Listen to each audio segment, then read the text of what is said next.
En Internet parecía ser el novio que toda mujer soñaba tener.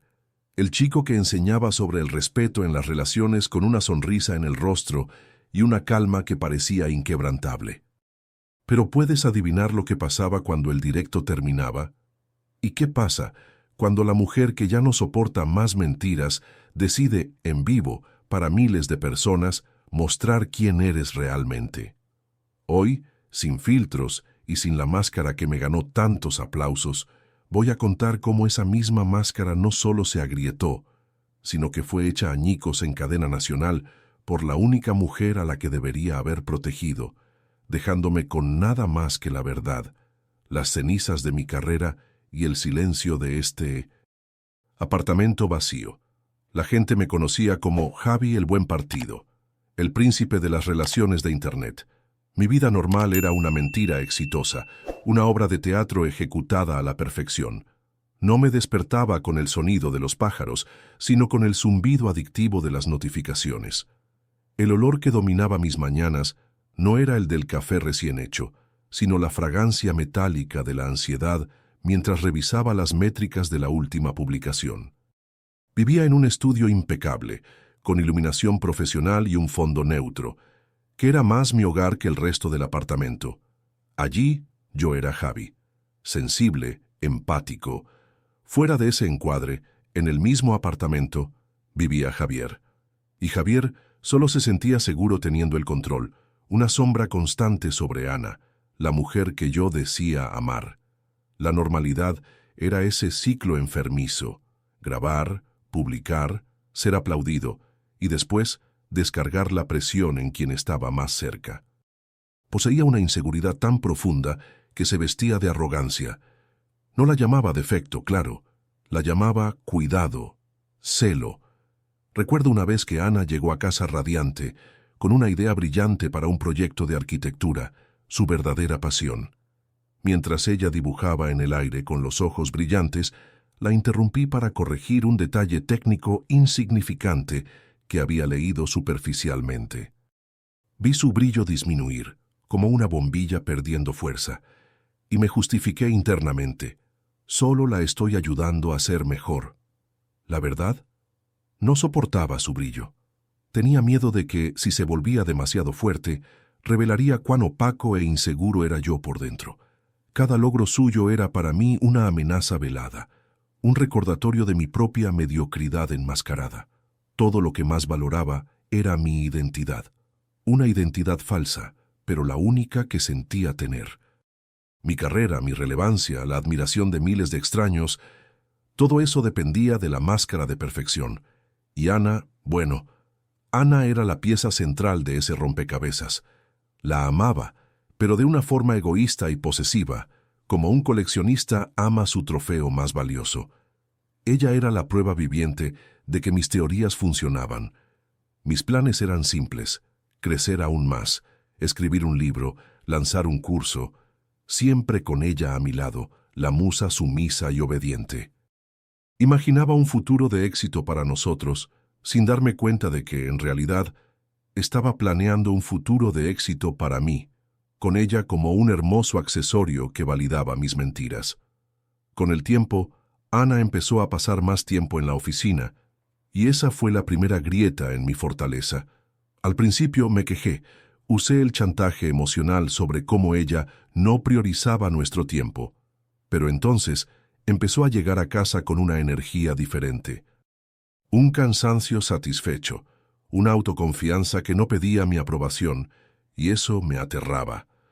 Un día, yo estaba ensayando un video sobre que los celos son la prueba de la inseguridad de quien los siente, y ella pasó a mi lado y dijo, sin mirarme: o tal vez sea la prueba de que no ves el valor de quien está a tu lado.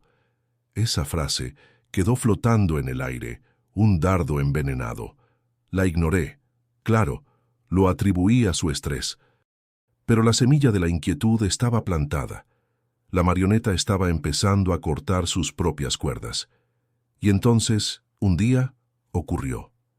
Estaba en medio de una sesión de lluvia de ideas para una serie de videos sobre parejas que crecen juntas, cuando sonó el celular de Ana. Contestó en altavoz, una manía suya que generalmente me irritaba. Pero esta vez, la voz al otro lado de la línea era eufórica, oficial. Era del comité de uno de los mayores premios de arquitectura del país. Llamaban para felicitarla. Había ganado. El sonido en mis oídos se transformó en un zumbido agudo y el mundo pareció ponerse en cámara lenta. Vi su rostro transformarse, una explosión de pura alegría e incredulidad. Y en ese instante, el suelo de mi mundo cuidadosamente construido pareció inclinarse peligrosamente, amenazando con derribarme. En lugar de sentir orgullo, mi primer pensamiento fue de cálculo. ¿Cómo puedo usar esto? Mi mente se disparó, planeando la publicación, el video, la narrativa. La abracé, un abrazo que me pareció hueco incluso a mí, mientras mi cerebro ya redactaba la descripción perfecta sobre cómo su éxito era el mío. Viví una dualidad esquizofrénica en ese momento. El influencer, exultante con el contenido de oro que acababa de ganar, y el hombre, Javier, corroído por unos celos venenosos que me provocaban náuseas físicas. Necesitaba celebrar en público lo que, en privado, estaba empezando a odiar con todas mis fuerzas, pues su éxito era un foco de luz que yo no controlaba. La conversación en mi cabeza era una batalla campal. Por un lado, la voz seductora y calculadora del influencer. Javi, esta es tu oportunidad de oro.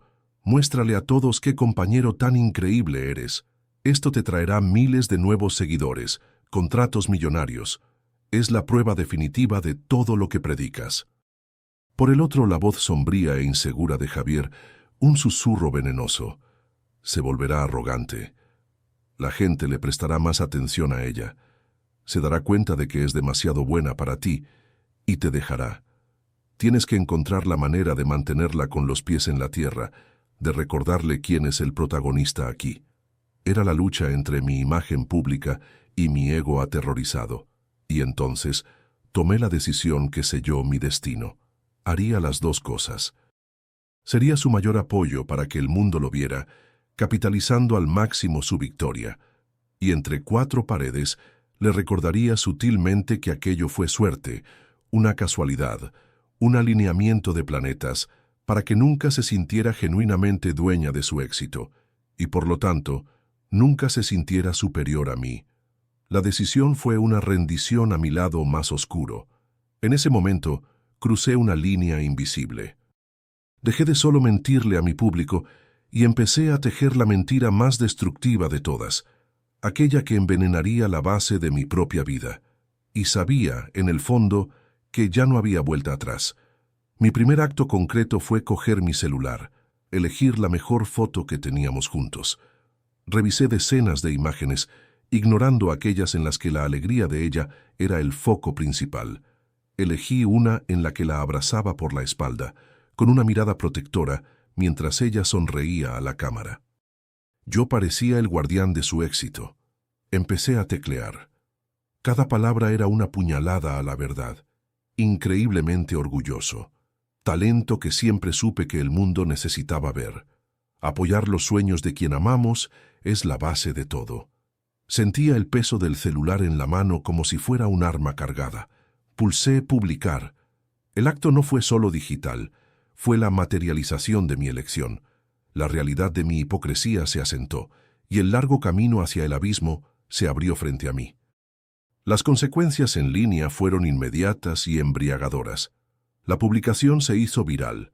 Comentarios como «meta de relación», «qué hombre», por más Javis en el mundo inundaron mis notificaciones. Mis seguidores se duplicaron en 2 días. Los patrocinadores me llamaron. Pero en casa la consecuencia fue el silencio. Un silencio denso y pesado. Ana vio la publicación, leyó los comentarios, y por primera vez vi en sus ojos no admiración o amor, sino una especie de lástima lúcida. Decepcionada. Agradeció con un gracias monosilábico y se distanció.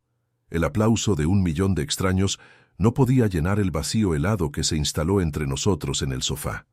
Mi elección ya estaba cobrando su precio en el único lugar que debería importar. Mi doble vida estaba terminando. Estaba en un territorio nuevo, peligroso e inestable. Por fuera, era más exitoso y admirado que nunca.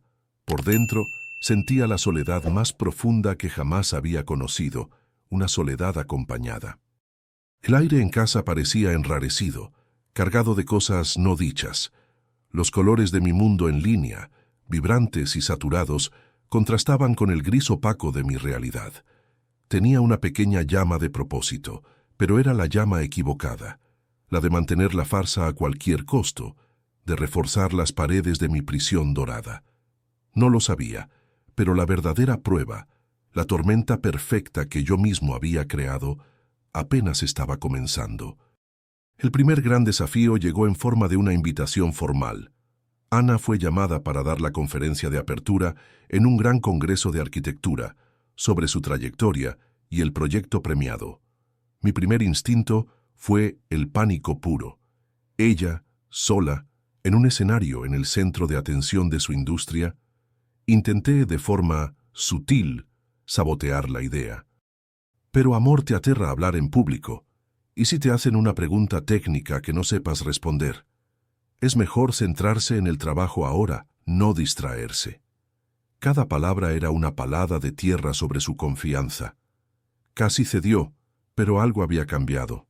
Me miró y dijo: «Necesito hacer esto, Javier, por mí». La ayudé de mala gana a preparar la presentación, sintiendo con cada diapositiva que perdía un poco más del control. En este nuevo mundo, donde su luz comenzaba a brillar por cuenta propia, yo era un completo aficionado. Cometí un error garrafal la noche de la conferencia. Fui con ella, claro, para mantener las apariencias de novio que apoya.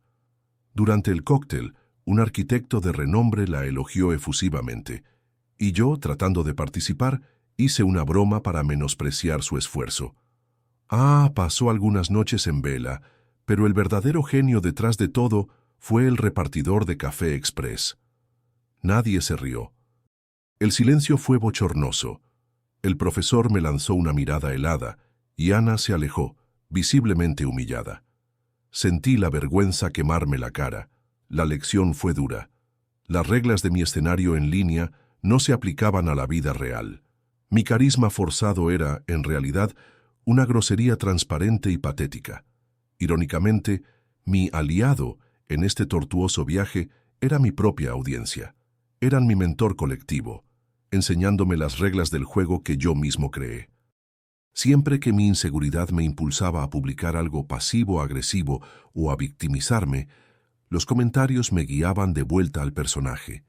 «Javi, qué bueno que eres tan seguro de ti mismo como para dejarla brillar. Eres la prueba de que los hombres de verdad no se sienten amenazados, aplauden». Ellos me daban el guión. Encontraba alivio y esperanza en esa validación ciega, en ese coro de extraños que aplaudía mi máscara, sin darse cuenta de que cada comentario positivo era un ladrillo más en el muro que me separaba de la verdad, de la realidad y de Ana. El segundo obstáculo atacó directamente mi fallo más profundo, mi necesidad de control absoluto. Ana recibió una propuesta para liderar un proyecto innovador en otra ciudad durante 3 meses. No era un cambio permanente, pero para mí fue como si estuviera cortando el cordón umbilical que la ataba a mí. La discusión que tuvimos esa noche fue la peor de todas, hasta entonces. Mi miedo estalló en forma de acusaciones crueles. ¿Estás haciendo esto para huir de mí? ¿A quién vas a conocer allí? ¿No piensas en nosotros? Siempre se trata de tu carrera. Revisé su celular esa noche mientras dormía, con el corazón martillándome en el pecho. No encontré nada, pero el acto en sí, la violación, envenenó la poca confianza que aún quedaba. Mi éxito llegó de una forma enfermiza y distorsionada. Después de nuestra pelea, grabé un video sobre relaciones a distancia y la importancia de la confianza. Usé la situación con Ana, sin dar detalles, claro, como un ejemplo de madurez y seguridad. El video explotó. Fue mi mayor éxito hasta entonces. Las marcas me buscaron, queriendo asociar sus productos a mi imagen de hombre moderno y seguro. Me sentí eufórico, poderoso. Pensé, he logrado transformar incluso esta crisis en una victoria. Estaba en la cima de mi juego, monetizando mi propia hipocresía, transformando mi toxicidad en contenido inspirador. La sensación de confianza que sentí era un delirio, un atisbo no de lo que podría llegar a ser, sino de cuán profundo era capaz de hundirme. Pero la euforia era pasajera, un narcótico barato. Las noches eran largas y silenciosas. La echaba de menos de verdad, pero ese sentimiento se mezclaba con una paranoia corrosiva. Me encontraba mirando su estado en línea, en WhatsApp, contando los minutos, creando escenarios en mi cabeza. Estaba agotado, agotado de fingir, de monitorear, de sentir esa ansiedad corroyéndome el estómago. Varias veces cogí el teléfono para llamar y decir, «Vuelve a casa, no lo soporto». Pero la voz de mi ego era más fuerte. «No demuestres debilidad. Eres Javi, el buen partido, tú puedes con esto». Lo que me hizo continuar fue la imagen, la persona. No podía abandonar al personaje, pues sentía que ya no había un Javier de verdad al que volver. La creciente autonomía de Ana hacía que mi voz ya no tuviera tanto peso como antes, y eso me enloquecía. Volvió del viaje diferente, más fuerte, más segura, con un brillo en los ojos que no era para mí. El enfrentamiento directo ocurrió cuando anunció, con una calma aterradora, que usaría el dinero del premio para alquilar un pequeño estudio para ella, un espacio de trabajo solo suyo. Para mí, aquello fue una declaración de independencia, una amenaza directa a nuestro nido. Estallé. Grité que estaba siendo egoísta, que nos estaba separando. En la discusión, ciego de rabia, la sujeté del brazo con fuerza para que me escuchara. El shock en sus ojos al mirar mi mano en su brazo, y luego mi rostro, me mostró la verdadera magnitud de en lo que me estaba convirtiendo. La pieza del rompecabezas que lo cambió todo fue algo que descubrí por casualidad y que me heló la sangre. Buscando un documento en su ordenador, con la excusa de ayudarla, encontré una carpeta llamada Audios. La curiosidad, una fuerza terrible, fue más fuerte. Hice clic. Eran grabaciones de nuestras peleas. Mi voz distorsionada por la rabia, gritando, acusando, menospreciando. Me escuché a mí mismo llamando su idea mediocre, acusándola de querer figurar. Se me heló la sangre. La historia ganó una nueva y terrible capa de complejidad. Ella no solo estaba aguantando en silencio, estaba documentando, estaba construyendo un caso en mi contra, y nunca me había dado cuenta. Aterrado por el descubrimiento de los audios, cambié de táctica drásticamente. Inicié una campaña de amor, una operación para desarmarla. Intenté crear una calma artificial. Compré flores, preparé cenas sorpresa, sugerí viajes románticos. Durante algunas semanas, la paz pareció reinar en la superficie. Tuvimos una noche en la que nos reímos de verdad, viendo una película antigua, y por un instante, la falsedad pareció desaparecer. Conecté con la Ana que amaba, no con la mujer que intentaba controlar. Recuerdo pensar esa noche, acostado a su lado. Quizás todavía se pueda arreglar, quizás borre los audios. Ese breve momento de conexión, de paz, recargó mis esperanzas. Mal sabía yo que solo haría la pérdida final infinitamente más dolorosa y la caída más brutal. Y entonces, un día, planeé mi obra maestra de hipocresía, un directo especial. El tema era, apoyar los sueños de tu pareja es construir los tuyos. Estaba en la cúspide de mi actuación. La iluminación perfecta, el guión ensayado, miles de personas mirando, enviando corazones y elogios.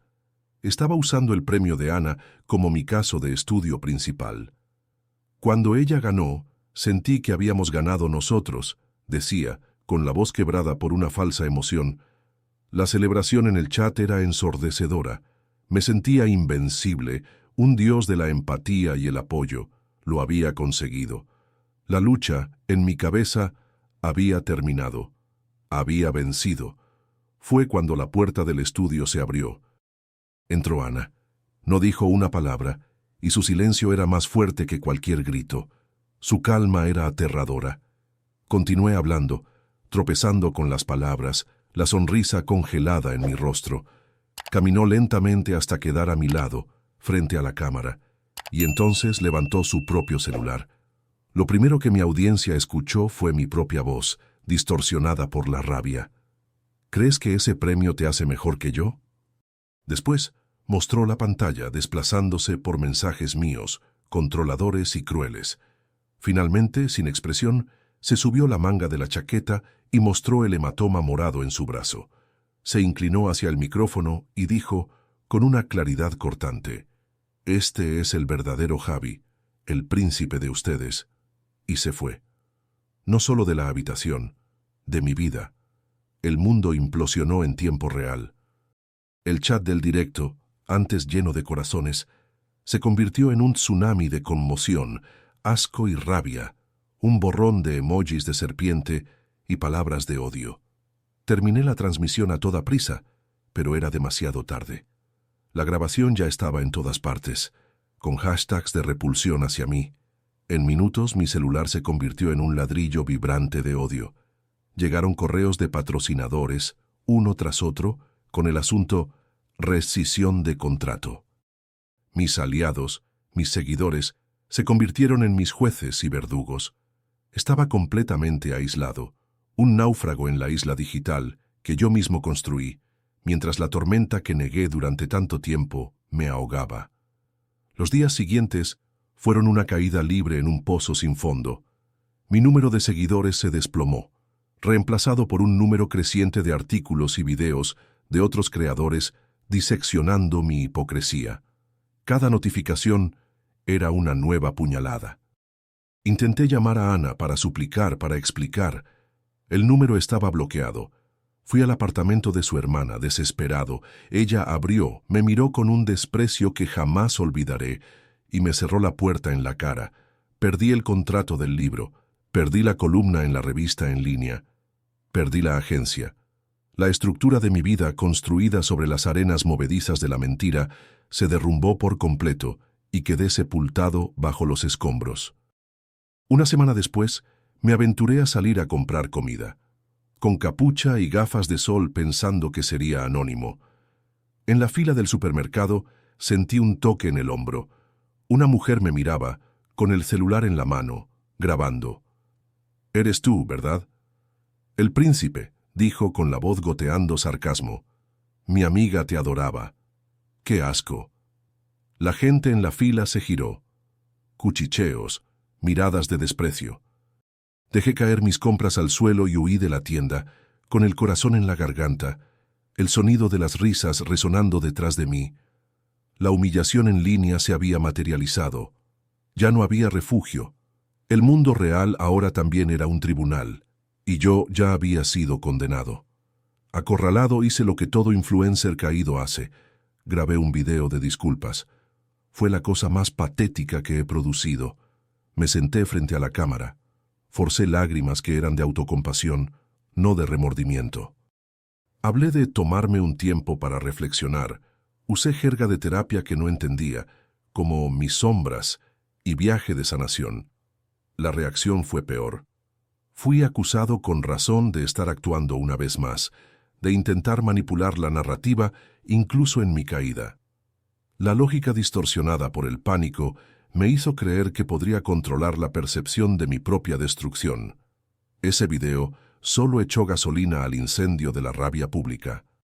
Mi último aliado era mi agente, un tipo que siempre vio cifras en lugar de personas, y por eso pensé que se quedaría. Hasta él me abandonó. La llamada fue corta y brutal. «Javi, tu imagen es tóxica, radiactiva. Nadie te va a tocar en años. Lo siento mucho, pero nuestro contrato ha terminado. No es personal, son negocios, ¿entiendes?» Lo entendí perfectamente. Ya no era un producto viable. La pérdida final no fue la de un amigo, sino la de la última persona que veía algún valor en mí, aunque solo fuera financiero. En ese momento, con el teléfono mudo en la mano, estaba completa y oficialmente solo en el universo. Con todo destruido, ya no había a dónde huir o esconderse. Fui forzado a enfrentar mi fracaso de la forma más brutal y pública posible. Mi necesidad de control resultó en la pérdida total de control sobre mi vida, mi carrera y mi narrativa. Mi miedo a ser eclipsado por Ana me llevó a un lugar donde ya no había luz alguna, solo oscuridad y vergüenza. Mi orgullo, que me impedía admitir mis debilidades, fue públicamente humillado ante millones.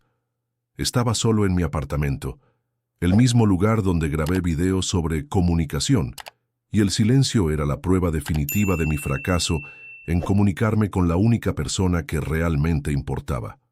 El fondo del pozo no fue un evento, fue un estado de ser. Fue sentarme en el suelo de mi estudio, ahora silencioso, mirando el aro de luz apagado, cubierto de polvo. Perdí el contrato del apartamento de lujo, tuve que mudarme a este lugar más pequeño, con olor a humedad. Vendí el equipo por una fracción de su precio.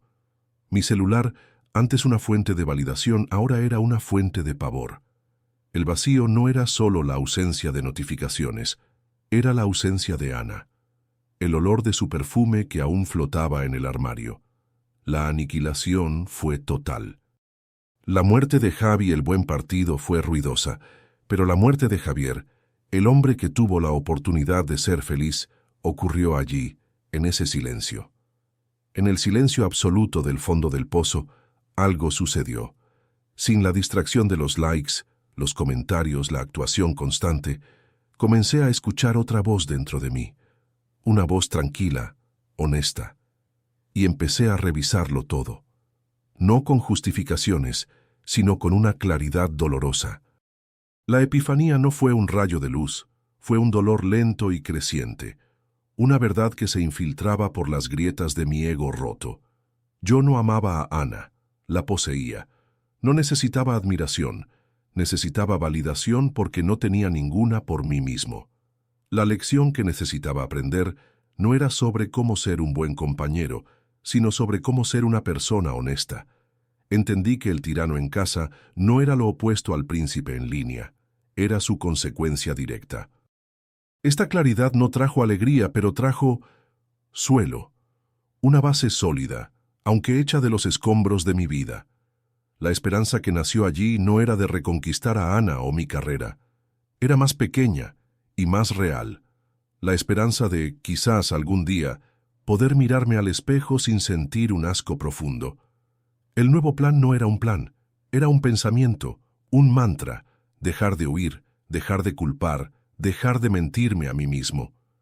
La esperanza era madura, forjada en el fuego de la humillación, y susurraba que la única manera de salir del fondo del pozo era dejar de cavar y empezar a enfrentar la oscuridad. Mi primera acción, motivada por esta nueva y frágil comprensión, fue pequeña, pero simbólica. Cogí mi celular, el objeto que fue la fuente de mi poder y de mi ruina. Abrí mis redes sociales por última vez. No leí los comentarios, no miré los mensajes. Fui directamente a la configuración y pulsé desactivar cuenta. En todas ellas, el acto de borrar mi persona digital, de ejecutar a Javi, el buen partido, fue lo primero honesto que hice en años. No fue para el público, no fue un espectáculo, fue para mí. Fue el primer paso para limpiar los escombros e intentar encontrar lo que quedaba de Javier debajo de todo. Lo que realmente tendría que hacer a continuación no sería en un directo o en una discusión pública. Sería interno, mi confrontación final. Mi preparación fue diferente a todo lo que había hecho. Descargué los audios que Ana había grabado, que se filtraron en internet, y los escuché. Todos, en bucle. Me obligué a escuchar mi propia voz, mi crueldad, mi arrogancia. Fue una tortura autoimpuesta, una exposición radical a mi propia toxicidad. Ya no estaba luchando por salvar mi imagen. Estaba luchando por entender la extensión del daño que causé, por enfrentar la verdad sin filtros. Mi preparación fue aceptar en cada célula de mi cuerpo que yo era el villano de mi propia historia. Caminé por mi nueva casa vacía, este apartamento que era una degradación en todos los sentidos. Cada habitación resonaba con su ausencia. Veía el fantasma de Ana leyendo en el sofá, la forma en que se reía en la cocina mientras intentaba una nueva receta. El mundo exterior no parecía diferente, pero mi percepción de él sí. Ya no veía el mundo como un escenario para mí, sino como un lugar que seguía girando, indiferente a mi ascenso, y caída. Reflexioné sobre todo el viaje, el aplauso virtual que cambié por el amor real, y me acerqué a mi destino final, que no era la gloria, sino la simple y dolorosa aceptación. Me senté junto a la ventana, mirando la calle concurrida de abajo, la gente viviendo sus vidas. Ya no había miedo de lo que pensaran, solo estaba el dolor de lo que había hecho, un dolor limpio, sin las capas de la autocompasión. Reflexioné sobre el Javier que soñaba con la fama y el Javier que ahora solo soñaba con el perdón, sabiendo que no lo merecía. Quizás nunca.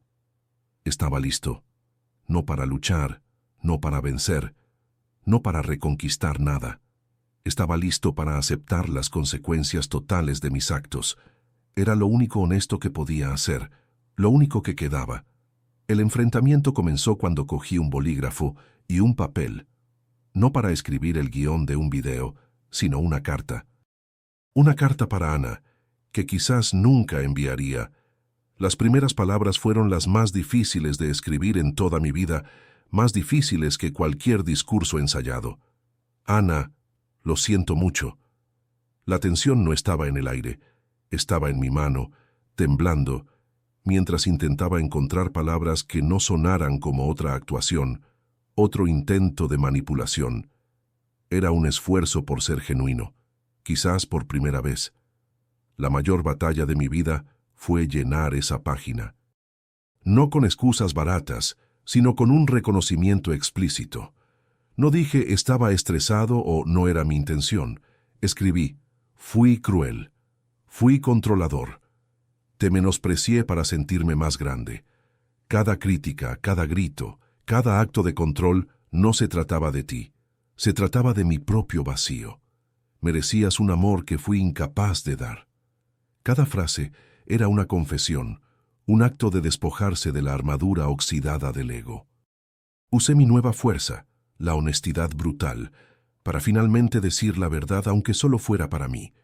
En el apogeo de mi confrontación interna, hice algo que el antiguo Javier jamás haría. Después de escribir la carta, de derramar toda la verdad en el papel, la doblé y la guardé en un cajón. No la envié. El acto que demostró mi transformación fue entender que pedirle perdón en ese momento sería otro acto egoísta, un intento de aliviar mi propia carga, poniendo sobre ella la responsabilidad de absolverme.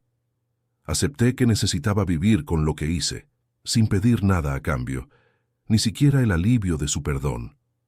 Mi arrepentimiento tenía que ser mío, y solo mío. El resultado de esto para mí fue un silencio pacífico en mi mente, algo que no sentía en años. No conseguí mi deseo original, que era la fama, la admiración, ni siquiera a Ana, pero alcancé mi necesidad interna más profunda, la autoconciencia. La victoria real no fue ganar el premio o los seguidores, fue entender por qué los quería tanto y por qué no valían nada comparado con lo que perdí. La victoria fue cambiar la búsqueda incesante de validación externa por la lenta y dolorosa construcción de alguna integridad interna. Fue una victoria solitaria, sin trofeos y sin aplausos. El polvo se asentó porque dejé de agitarlo. Sin nuevas publicaciones, sin videos de disculpas, la conversación en línea sobre mí eventualmente murió, reemplazada por el próximo escándalo de la semana. La sensación era de agotamiento, pero un agotamiento limpio, como después de una fiebre que finalmente cede. La paz que vino no era de felicidad, sino de rendición. El conflicto principal de mi vida, la guerra civil entre mi personaje y mi yo verdadero, había finalmente terminado. Y el personaje, el Javi que inventé, había perdido de forma aniquiladora. Y esa derrota era, de hecho, mi única salvación. Comencé mi viaje de regreso, no a la fama, sino a una normalidad anónima. Conseguí un empleo común, en una oficina de logística, haciendo un trabajo que no exigía que vendiera mi alma o mi imagen. Al principio, caminaba con la cabeza gacha, con miedo a ser reconocido. Pero con el tiempo, me di cuenta de que la mayoría de la gente está demasiado ocupada con sus propias vidas como para preocuparse por el influencer caído de hace 2 años. Interactuaba con el mundo de forma tranquila, observando más, hablando menos. Estaba aprendiendo a ser solo uno más en la multitud, y la sensación era sorprendentemente liberadora. No volví a encontrar a Ana. Quizás por su bien, nunca la vuelva a encontrar. La reconexión más importante fue con las raíces que había cortado en mi búsqueda de fama. Llamé a mi madre, no para quejarme o presumir, sino para preguntarle cómo estaba, para escuchar sobre su jardín, sobre las pequeñas cosas. La conversación fue simple, real, sin segundas intenciones. Fue el cierre de un ciclo emocional, el ciclo de la actuación constante que me alejó de todas las conexiones genuinas que tenía, transformándome en una isla de éxito y soledad. Ahora estaba intentando reconstruir los puentes que yo mismo había quemado. Mi nueva vida es dolorosamente simple. Me despierto con el sonido de un despertador, no de notificaciones. El olor es a café de verdad, que yo mismo preparo. Mi rutina es ir al trabajo, volver a casa, leer un libro, quizás caminar por el parque. Es aburrida para los estándares de Javi, pero es real, es palpable. La diferencia fundamental es el silencio. Antes el silencio era aterrador, un vacío que debía llenarse con ruido y validación. Ahora el silencio es paz. Es el espacio donde puedo ser yo mismo, sin la necesidad de una audiencia, sin el miedo a ser desenmascarado, porque ya no hay máscara.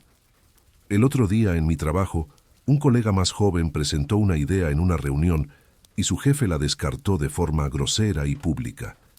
Vi la luz en los ojos de mi colega apagarse, la misma luz que apagué tantas veces en los ojos de Ana. El antiguo Javier habría pensado en cómo lo haría mejor, o se habría deleitado con el fracaso ajeno. El nuevo yo, después de la reunión, fui a su escritorio y le dije, «Oye, me pareció que tu idea era muy buena. De verdad, no te rindas con ella». Fue simple, trivial, pero fue un acto de construir, no de menospreciar. Fue la prueba final, para mí mismo, de que el cambio era real. Mirando hacia atrás, el costo de mi viaje fue todo. Perdí mi carrera, mi reputación y el amor de mi vida. ¿Valió la pena? La pregunta en sí misma es un insulto a lo que perdí. No. Habría sido infinitamente mejor no haberme convertido nunca en ese monstruo. Pero, dado que me convertí en él, la caída fue necesaria. Fue la cirugía brutal que extirpó el cáncer de mi ego. La lección que internalicé es que la búsqueda de admiración a cualquier costo te transforma en algo que no es admirable. La hipocresía es un veneno que bebes esperando que el otro muera, pero que solo te destruye a ti por dentro. Mi sentimiento hacia el futuro es de aceptación silenciosa. No tengo grandes planes ni sueños de grandeza. Tengo una pequeña y frágil esperanza de que, día tras día, pueda seguir siendo una persona decente, de que pueda construir una vida pequeña, pero honesta, ladrillo a ladrillo. La gran historia de Javi el Buen Partido terminó de forma muy ruidosa, en un espectáculo de humillación pública. La historia de Javier el hombre real continúa en silencio, un paso a la vez, en la oscuridad que tanto temía y que ahora es mi único refugio. Mi celular era mi portal al mundo, mi arma, mi escudo y mi fuente de poder. Hoy permanece en modo silencioso la mayor parte del día. Su pantalla de bloqueo no es una foto mía en mi mejor pose, sino la imagen predeterminada que venía con él, un paisaje genérico. Ya no es un símbolo de conexión con miles, sino una herramienta para hablar con mi madre y ver la hora. Su significado cambió de un altar donde era adorado a una simple herramienta. Ya no me controla. Yo lo controlo. Y la mayoría de las veces, elijo simplemente no usarlo. La lección que aprendí de mi ruina, si es que puedo ofrecerla, es esta. No cambien la profundidad de una relación real por la superficialidad de la validación masiva. La persona que te ve en pijama, con mal aliento y aún así te ama, vale más que 1.000.000 de seguidores que solo conocen tu mejor ángulo, tu mejor filtro. Construyan una vida de la que se sientan orgullosos cuando nadie esté mirando, porque esos son los únicos momentos que realmente importan. Son los momentos silenciosos los que definen quién eres, no los momentos que se hacen virales. Esa es la verdad que aprendí demasiado tarde. Hoy, lo único que quiero es tomarme mi café en paz, sentir el calor de la taza en mis manos. Quiero mirar por la ventana y simplemente respirar. Gracias por escuchar mi historia. Si puedes, dale like al video y suscríbete al canal.